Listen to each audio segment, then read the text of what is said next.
Charlie Kirk absolutely smashes a socialist punk after he tries to peddle some pro-commie propaganda. This is a good one, guys. I think you're gonna enjoy it. It's pretty crazy that there are people who still support socialism in today's day and age. Kind of wild.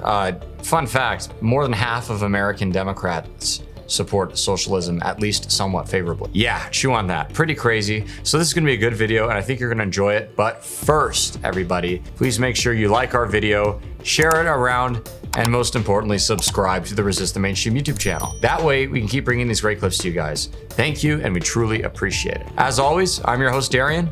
Let's get into the video. So my question to you is, we hear a big game from Turning Point USA and the right on how you want to reduce the size of government, when in fact, government under conservative leadership here the past, 8, 10 years has not been reduced. And you still talk about increasing it.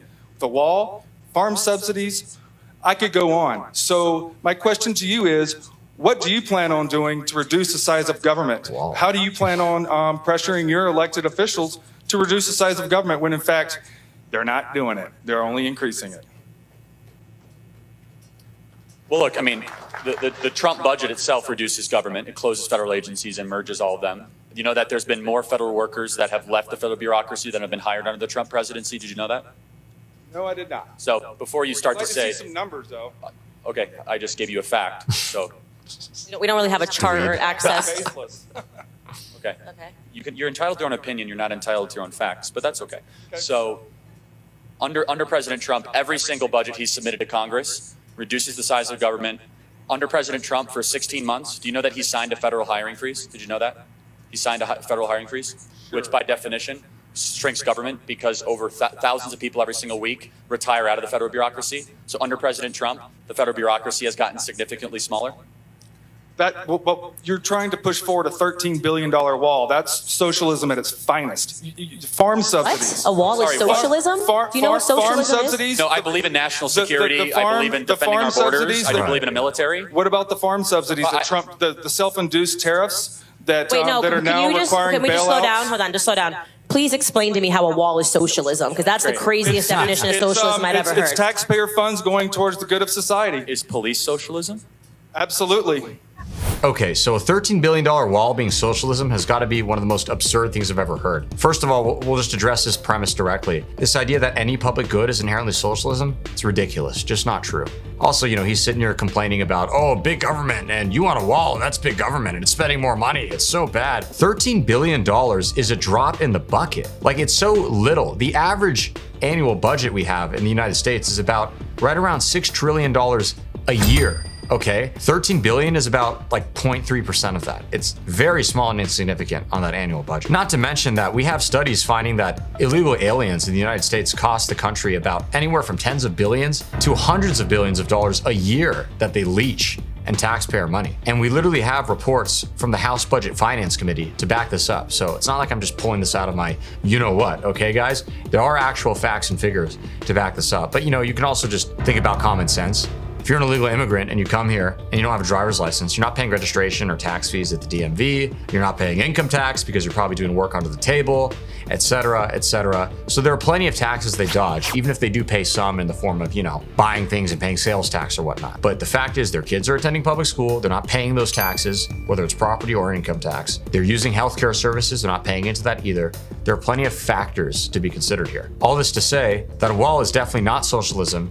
And if anything, that insignificant amount that you'd spend on it in the tens of billions would actually save money in the long run, assuming it went along with proper immigration policy and not letting people just come in willy-nilly. But we know the Biden administration is doing a great job at that. Kidding, obviously. Police and fire protection, public schools, So all government public is socialism? lands, it's all types of So you socialism. believe all government is socialism? No, those are municipalities.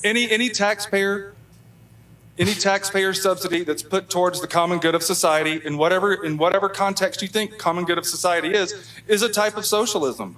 And everybody here uses those types of programs. You got public lands, public roads. I'm sure everybody in here likes to go shoot their guns on public lands. Well, first of all, government takes care a of couple that. interesting facts though, because a lot of public lands are actually paid for by hunting licenses. Therefore, the people that purchase the hunting licenses are the ones that are paying in. Secondly, the number one funder in the federal government that actually funds our transportation system is the federal gas tax. that's actually factored into your purchase of gasoline. So a lot of ways we have user taxes for the things that you're describing as socialism. So the more you drive, the more you pay into it. The more you hunt, the more you pay into it. Now, to your interesting convoluted point that every layer of government is socialism goes directly against the author of socialism's treatise. Socialism is the public ownership of such industries. So Exactly. And you know what? Okay. Those include worker co-ops, which I'm sure everybody here shops at the community co-op, right? No. No. Well, if you do, or let me say this, Town and Country. Who shops at Town and Country here? That is a worker co-op, and it's a type of socialism. But it's all So voluntarily. The hypocrisy here is it's pretty really interesting. overwhelming. So let me tell you, you know what's amazing about a capitalist system is you can voluntarily be in a co-op. So no one's forcing Town and Country to be in a co-op. So only in capitalism could you voluntarily put yourself in that sort of system. But if you don't want to be in a co-op, you should have the freedom to do that as well. So that's a true point by Charlie. I do wish that he addressed the ridiculous contradiction of this guy, because Charlie says it's only socialism if there's public ownership of industries. And the guy says exactly. Okay, is building a wall an industry? Are firefighters an industry? Are police an industry? No, obviously not. They're public goods meant to protect people. So they're not industries. It's not some kind of for-profit kind of thing being taken over by the state. So that's one thing I wish Charlie said. What about the folks that are involved in capitalism that can't buy a home, or that are being ripped off by the pharmaceutical companies and the healthcare industry? That's capitalism, all right, and people are losing. You got something to say to that? Plenty. Yeah, I know, actually a lot. Our People are losing. Got something to say to that? You think you're losing? No, not necessarily. Well, so then who are you to speak for other people if you're not losing and you're benefiting? I'm not benefiting from the ACA whatsoever. Well, the it's ACA, it's killing me. the Obamacare, the same thing. That's socialism, bro. No, it's not.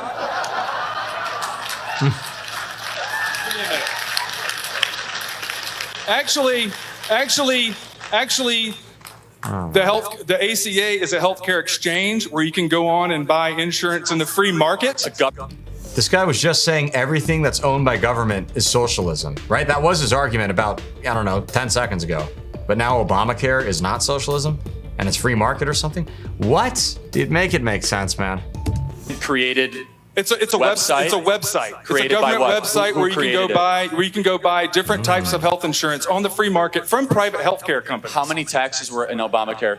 28 new taxes. You still can't buy health insurance across state lines. Hundreds and hundreds of pages of new regulation were part of Obamacare. It was 1,800 pages, and Nancy Pelosi said we have to pass it to find out what was in it. Who's making the profits on healthcare right now? Is it the government or is it private industry? Well, it's- Private industry, Yeah, right? sure. Correct, but not if you're a veteran. You go to the That's not Veterans government Administration. regulated. Well, if you go to the vet, we have forms of socialized healthcare, and then the worst parts of our society and our culture. Medicare, and it works. Well, how about Medicaid? Medicaid doesn't work, and Medicare is deeply underfunded. Medicare has $60 billion of documented waste every single year, and Medicaid is healthcare for the poor. There's 62 million people on Medicaid in America right now, and the approval of people on Medicaid is sub 15%. Obamacare expanded Medicaid. Wow. It is a form of socialism. It doesn't work. This idea of Medicare for all is really Medicaid for all. It is not better healthcare for everyone. It's destroy our good healthcare system and give more free stuff to people for more votes, and then destroy the medical advancements that are inherent in our current system right now. Is our healthcare system broken? Absolutely. It's broken because government picks and chooses winners right now. And the ACA was nothing more than a pseudo-socialist bill that the insurance companies, the hospitals, and the drug companies lobbied for through the guise of trying to benefit people. But it was pseudo-socialism because it was government-created